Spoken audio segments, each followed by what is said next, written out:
All right, 6 and 7.3, day 2, we are going to be dividing rational expressions.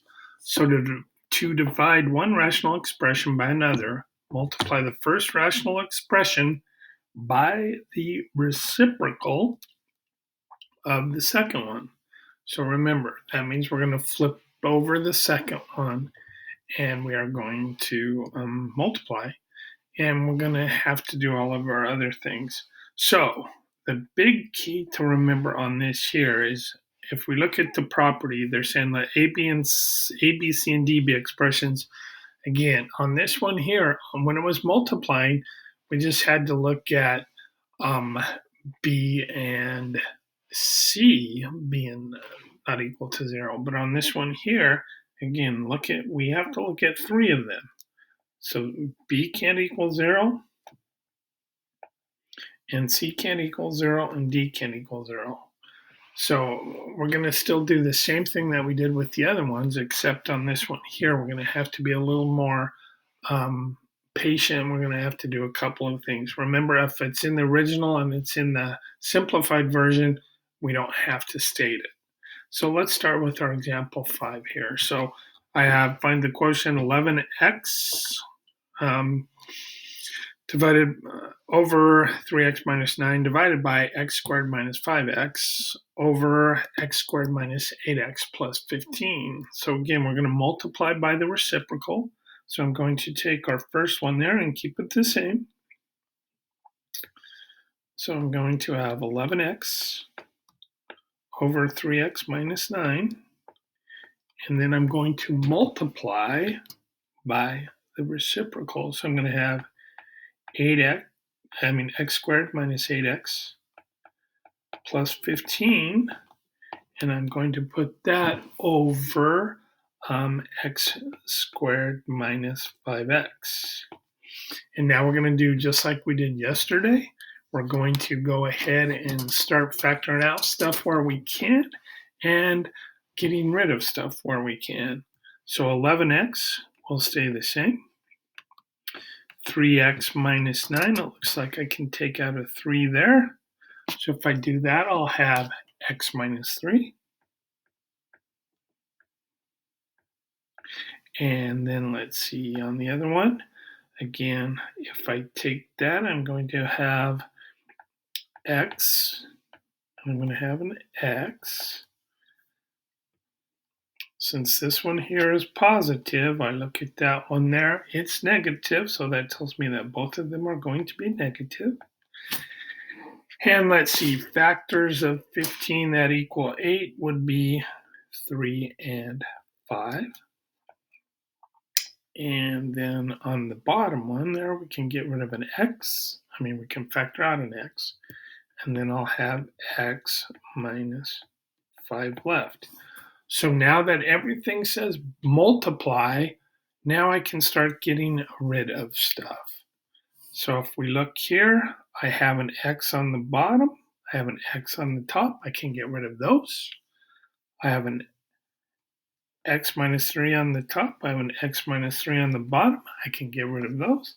Oh, and look, we have an x minus 5 and an x minus 5. Excuse me. So it looks like all we have left is 11 thirds.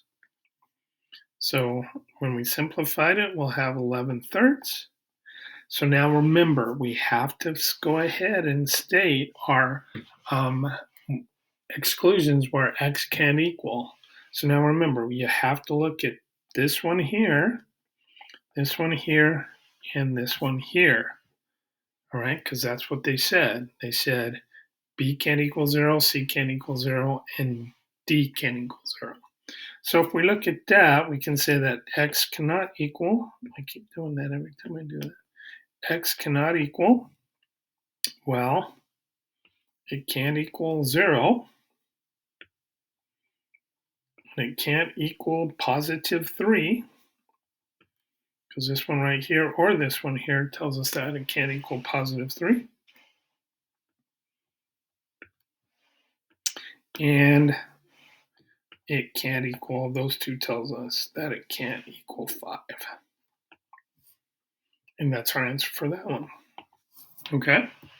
So now the second one is kind of the same thing. They're just telling us that sometimes you're just going to have just one by itself, all right? But if it's the second one, I still have to multiply it by its reciprocal.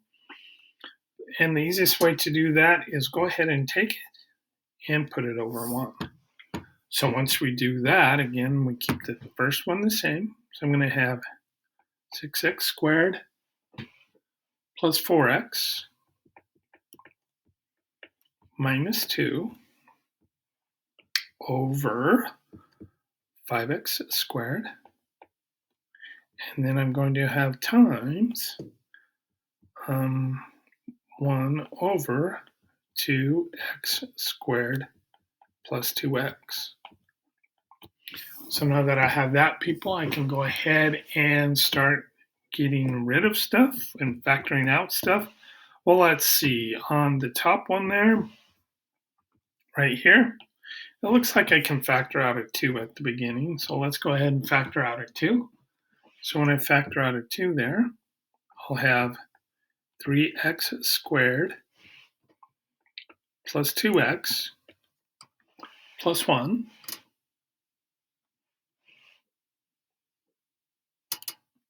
Actually, minus 1, sorry.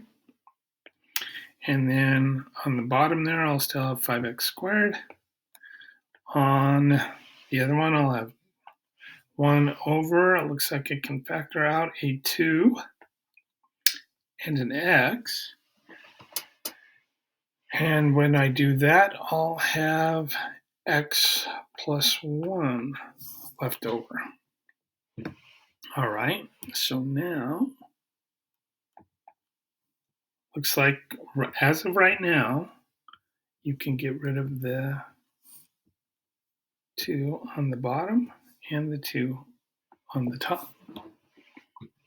Okay, so now let's see here. I believe we can factor out 3x squared plus 2x minus 1. Now I just wanted to kind of think here. What are my factors of 3? You're going to tell me it's 3, and you're going to tell me that it's 1. All right, so now I don't necessarily have to put the 1 there. I'll put it there just for your sake. Okay, and then let's see here. So I'll have 3 times x and 1 times x, because that'll give me 3x squared.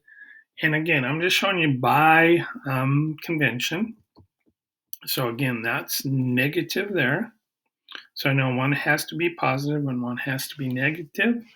Well, I'm just going to go ahead and tell you on this one here. It'll be 3x minus 1, and it'll be 1x plus 1. So now I want you to think on that. So now what happens there? This 1x plus 1, well, that's the same as x plus 1. So that one's going to go away, and that one's going to go away. So what do we have left? Now remember, I kind of simplified that. So on the top there, it looks like all we have left is 3x minus 1. On the bottom, we'll have 5x. So now notice here, I have x squared here. I still have that x there. So I'm going to take x squared times x. That'll give us x cubed. Okay, now on this one here, again, look at our what we call them, B, C, and D. All right, and what's the only one that we took away? Well, it looks like the only thing we have to say is that x cannot equal negative 1. Because if I plug that in, that would make it equal 0.